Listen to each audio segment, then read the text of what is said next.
justamente na Quaresma, relembrando, revivendo este momento, esta uma só vez que Jesus veio para nos redimir de todos os pecados. E para isso ele foi para a cruz.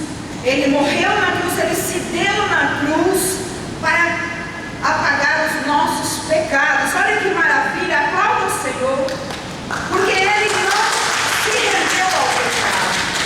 Jesus não se rendeu ao pecado, e nem Maria, sua mãe, também não se envolveu com o pecado, não se envolveu com as coisas do mundo, mas ouvindo a palavra de Deus, Nossa Senhora, ouvindo a palavra de Deus, através do anjo, aceitou o projeto de trazer ao mundo o Salvador. E é este que veio ao mundo para nos salvar. Partindo daí, depois da sua infância, ele já começou a anunciar o reino de Deus e a remissão dos pecados, falando assim, que era para que nós renunciássemos ao pecado, converter e também porque o reino dos céus está próximo. Esta era o que Jesus veio fazer. E por onde ele andava, aquelas pessoas, aqueles pecadores, assim, enfermos, doentes, abatidos, aleijados, prostrados ali, com possessão demoníaca e tantas outras coisas, e Jesus foi curando e libertando na sua caminhada para a cruz. Jesus foi curando e libertando o seu povo, e nós estamos vivendo esta época, revivendo esta época. Nossos corações estão quebrantados, porque nós estamos revivendo esta época, onde as palavras também do Senhor, por todo este tempo de Quaresma, está nos chamando à conversão, está nos chamando à caridade, está nos chamando a voltar para Deus. Amém? E ele vem dizer agora: eu não venho mais, eu vim uma única vez para remissão, para redimir, para buscar todo mundo que estava sob o pecado, mas eu vim e eu redimi tudo, lavei todos os pecados. Jesus lavou os nossos pecados, lavou com o seu próprio sangue. E agora ele diz assim, através do apóstolo Paulo, da carta aos Hebreus, diz assim: e aparecerá uma segunda vez. Quem está esperando a segunda vinda de Jesus? Quem está esperando já desanimou: ele não vai mais não, já estamos todos perdidos. Não, ele diz aqui a palavra que ele virá, aparecerá uma segunda vez, não porém em razão do pecado. Jesus já nos redimiu. Se ainda nós estamos em pecado, o Senhor está dando para nós mais uma oportunidade de redenção dos pecados, que é nesse tempo, nesse período da Quaresma, segunda-feira, dia 18, é o dia da nossa confissão aqui. Nós precisamos estar buscando o sacerdote para confessar os nossos pecados e acertar com Deus. Por quê? Porque ele vem a segunda vez para aqueles que o esperam. Qual que era a mensagem para o Gilvan? Nosso irmão Gilvan dava a semana passada: a esperança em Deus. E hoje ele vem falar: eu virei a segunda vez, mas para aqueles que me esperam, que ouviram a minha palavra, que afastaram do pecado, que afastaram da perdição do mundo, que aceitaram a minha palavra de conversão. Para esses estão me esperando, e para esses é que eu vou voltar. Então nós precisamos estar convictos, estarmos com a fé e a esperança nesse Senhor. Ele vai voltar, ele virá para aqueles que estão esperando. E o próprio Jesus, no Evangelho de João, nós podemos ver aqui que no Evangelho de João, o próprio Jesus diz assim: ainda um pouco de tempo e já não me vereis. Ele dizia para os apóstolos naquele tempo: ainda um pouco de tempo e já não me vereis. com esta palavra do Senhor.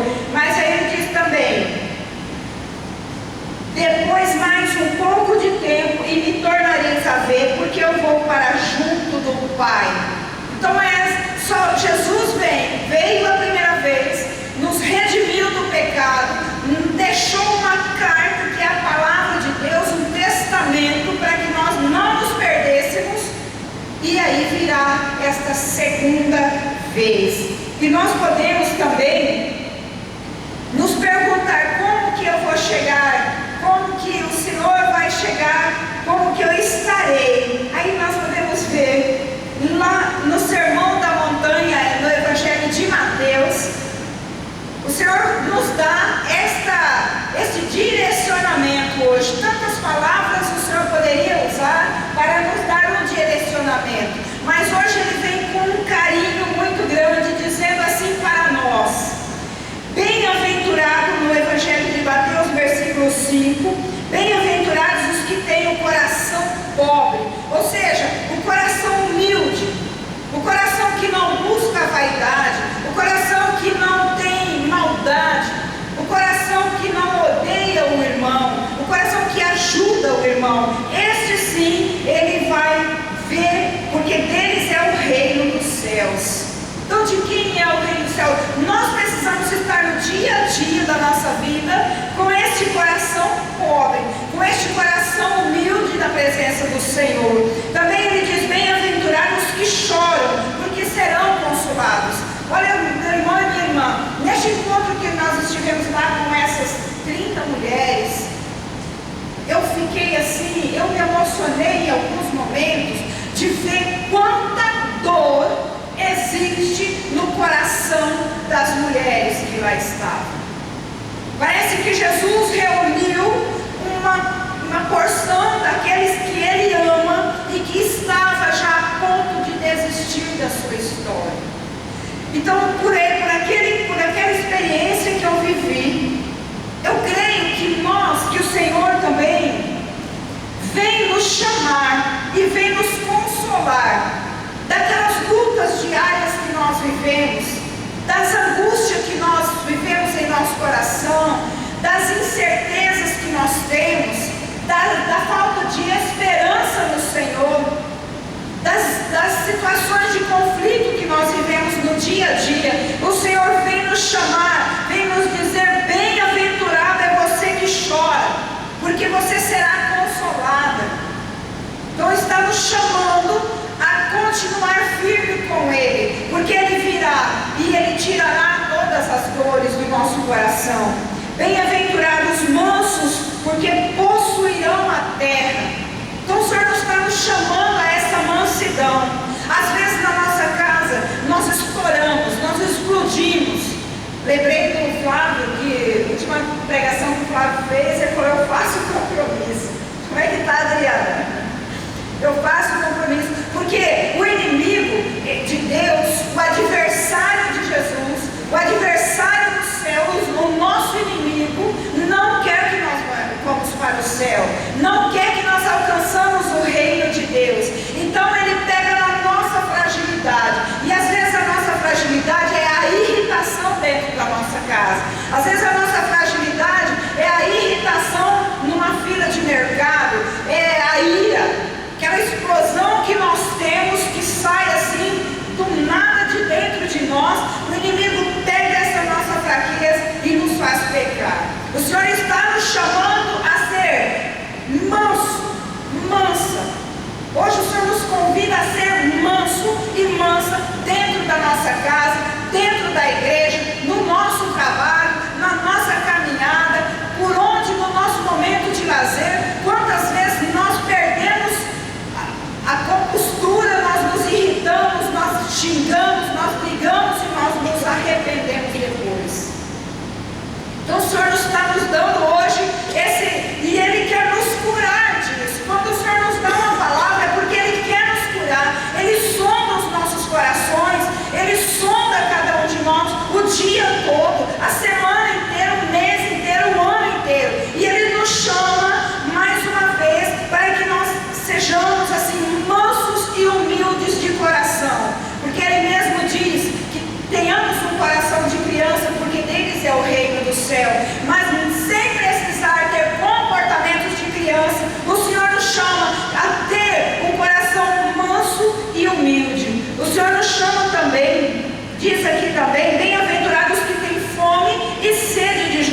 justiça. Muitas vezes nós passamos necessidades. Nem vou perguntar, porque pela minha história, pela história de alguns que eu conheço aqui, quantas vezes nós passamos necessidades material mesmo, ou seja, porque ficou desempregado, ou seja, porque ficou endividado, de repente uma dívida apareceu, ou seja, porque fez alguma coisa aconteceu que a pessoa passou necessidade mesmo dentro de casa, de alimentação, de pagar conta de luz, de dar conta de pagar uma água, de dar conta de honrar compromisso. O cristão, nós cristãos, nós precisamos, nós temos a necessidade de estar com as nossas contas em dia, até o dízimo em dia. Nós temos essa necessidade, nós precisamos estar com essas coisas em dia, mas às vezes o inimigo nos coloca numa situação onde a gente não dá conta de honrar com os compromissos. Não temas, meu irmão e minha irmã, se hoje a condição que você está vivendo é essa, de não estar dando conta de honrar os compromissos, porque se o Senhor revela aqui para nós, é porque Ele quer dizer para nós: eu estou contigo, e nós vamos juntos, nós, o Senhor e cada um de nós, dar conta de honrarmos os nossos compromissos. E até junta a fome com a sede de justiça. O Filho de Deus, o cristão, nós temos esta fome e a sede de justiça, porque às vezes nós falamos: ó Pai, ó Deus, ó Senhor Jesus, por que é que está acontecendo isso comigo? Por que não está acontecendo? Não é justo isso que está acontecendo comigo. Eu preciso da justiça sobre a minha casa, sobre a minha família. Muitas vezes a gente tem fome de ser reconhecido, de ser amado, de ser amada, de ter os nossos princípios selados pelo outro. Mas o Senhor, se Ele revela esta palavra para nós, é porque Ele quer dizer para nós: não tenhas medo, confie e espere, porque o Senhor vai realizar a obra que precisa ser realizada na nossa vida. Nós precisamos confiar que o Senhor vai trazer para nós. Às vezes nós já perdemos a esperança de que as contas vão ficar em dia, de que a justiça entrará dentro da nossa casa, de que a justiça cairá sobre nossa cabeça e nós seremos justificados, e que aqueles que fizeram mal, aqueles que desejaram mal, aqueles que foram injustos conosco, sejam abatidos, e que de novo o Senhor venha nos restaurar, fazer a justiça acontecer em nós. Então, continuando aqui, também o Senhor nos fala: bem-aventurados misericordiosos, porque alcançarão a vitória. Meu irmão e minha irmã, e algumas vezes nós somos misericordiosos com as pessoas e não encontramos a mesma coisa no coração das pessoas. Muitas vezes nós usamos de misericórdia para com o outro, seja para com o esposo, seja para com a esposa, seja para com o filho, seja para com o vizinho, seja para com o conhecido. Mas nós, no momento que nós precisamos, ninguém teve misericórdia do nosso coração. Mas o Senhor está dizendo: bem-aventurado os misericordiosos, porque alcançarão a misericórdia. Deus nos selecionou para dizer para nós: confia e espera em mim, porque você é bem-aventurado e eu estou te vendo dia e noite, eu estou te sondando. Diz também: bem-aventurados os puros de coração, porque verão a Deus. Irmão e irmã, nós precisamos, agora é o tempo de voltarmos para Deus com este coração puro, com este coração humilde, sem ódio, sem mágoa, sem ressentimento, sem aflição, mas lançando sobre o Senhor toda a nossa Salvador, Ele é que vem nos resgatar das nossas misérias, das situações de conflitos que nós estamos vivendo, das angústias que nós estamos vivendo. Ele é que vem nos resgatar. Ele é que vem nos resgatar. Timóteo, depois a gente pode ver, mas ele diz assim: bem-aventurados os pacíficos. Bem-aventurados os pacíficos. É muito difícil a gente ser pacífico no dia a dia, com os filhos, com os amigos, com o funcionário, com o patrão, com aquele que convive conosco. É muito difícil nós sermos pacíficos em todos os momentos. Tem hora que não dá, mas o Senhor nos chama a ser pacífico, a ter esse dom e a caminhar com este dom. Então olha que o Senhor nos quer com um coração puro, pacífico, manso, humilde, pobre. Ele nos chama a isso. Também diz a palavra: bem-aventurado os que são perseguidos por causa da justiça, porque deles é o reino dos céus. Então, bem-aventurado são aqueles que são perseguidos, porque deles é o reino dos céus. Então esse é o chamado do Senhor hoje para nós. Ele nos ama, Ele nos seleciona para escutarmos aquilo que Ele sondou em nós, sondou em mim, sondou em cada um de nós. O que é que nós precisamos para nos aproximar mais das graças, da cura, das libertações que Ele tem para cada um de nós. Ele nos chama a dar este passo de pureza de coração, de confiança e de esperança nele. Nós podemos ver no livro de Daniel, quando ele estava sendo perseguido, quando revelou lá fez um trabalho lá para o rei, revelando o sonho do rei. E Daniel foi um homem perseguido, foi um homem que tentaram até assassinar, mas foi eleito por Deus um profeta, foi chamado por Deus como nós também. E Daniel, nos momentos de dificuldades que ele tinha, ele fazia o quê? E o Senhor nos dá esse exemplo de Daniel hoje. Daniel expressou a seguinte: bendito seja o nome de Deus de eternidade em eternidade, porque a Ele pertence a sabedoria e o poder. É Ele quem faz mudar os tempos e as circunstâncias.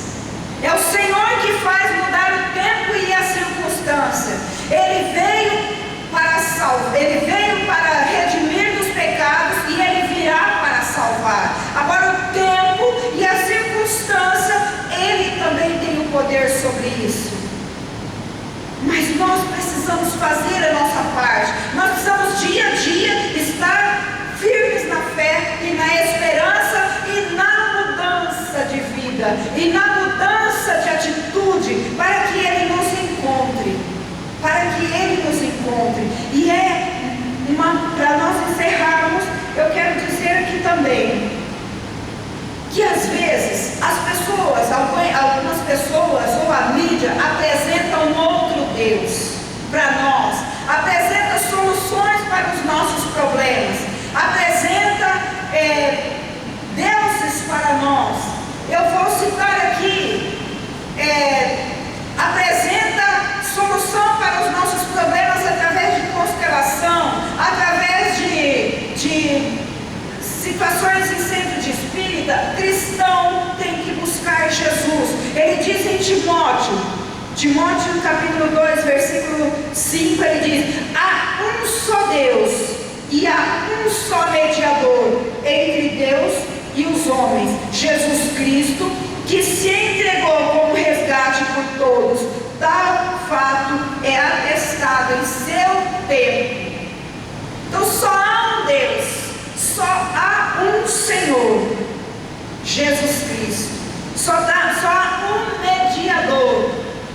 Não adianta nós ficarmos buscando soluções para as nossas dores,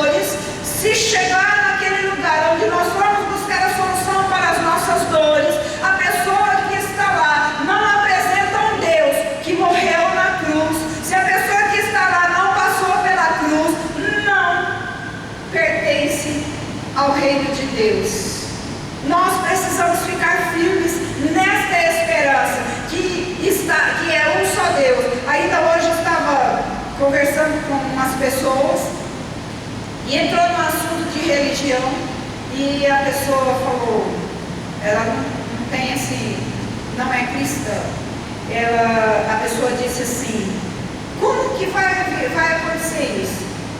Deus vai chegar e vai falar, faz tanto tempo, desde criança que eu estou escutando que Jesus voltará. Desde criança que eu estou escutando. Só que eu já li sobre outras religiões que falam também que a gente vai ser salvo. Outras seitas que falam que a gente vai ser salvo.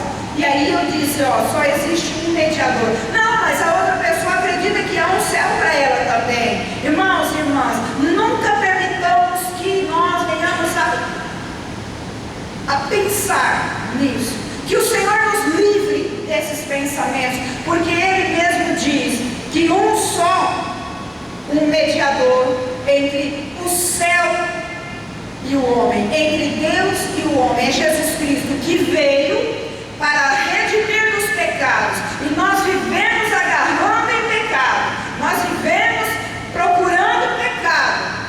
Às vezes a gente procura o pecado, às vezes a gente faz pecados que eu vou chamar aqui de pecado involuntário. A ira é um pecado que eu considero involuntário, porque se de repente o dia não foi bom, não foi bem, aí a gente chega ao ponto de explodir com alguém, de xingar, de blasfemar contra Deus. Mas às vezes nós mesmos acabamos por procurar pecados, por procurar ocasião de pecado.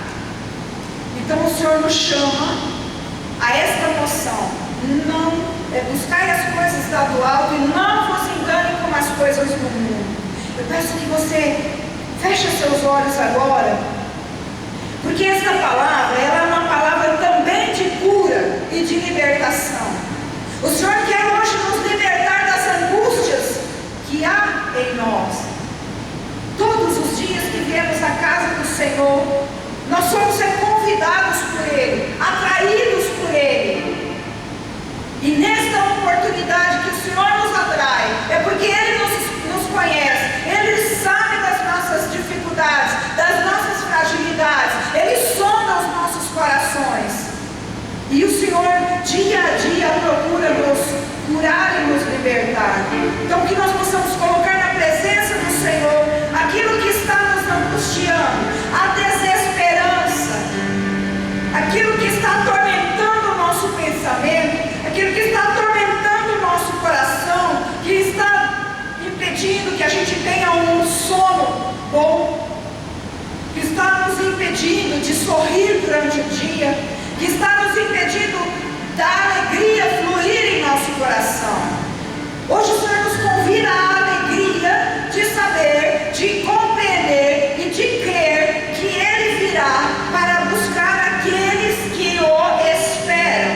Não há outro caminho, senão estar aguardando Jesus vir nos buscar para vivermos eternamente com Ele. Então que nós possamos fechar os nossos olhos. Qual é a angústia, a aflição, os maus pensamentos, as dores que nós carregamos hoje, que nós trouxemos para cá, as dores que você vai ouvir esta pregação? Qual é a sua dor? Qual é a sua angústia? Qual é a sua aflição? O que tem te impedido de dormir? O que tem te causado depressão? O que tem te causado ansiedade? Vamos colocar na presença do Senhor e vamos dizer: Senhor, se o Senhor me permitiu escutar esta pregação, escutar esta palavra, eu quero entregar agora tudo aquilo que está me atormentando, tudo aquilo que está incomodando a minha alma, tudo aquilo que está abatendo a minha fé, todos os dardos que estão sendo lançados sobre minha cabeça, todos os dardos que estão sendo lançados sobre o meu coração, todas as coisas do mundo que estão me torturando. Nós queremos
também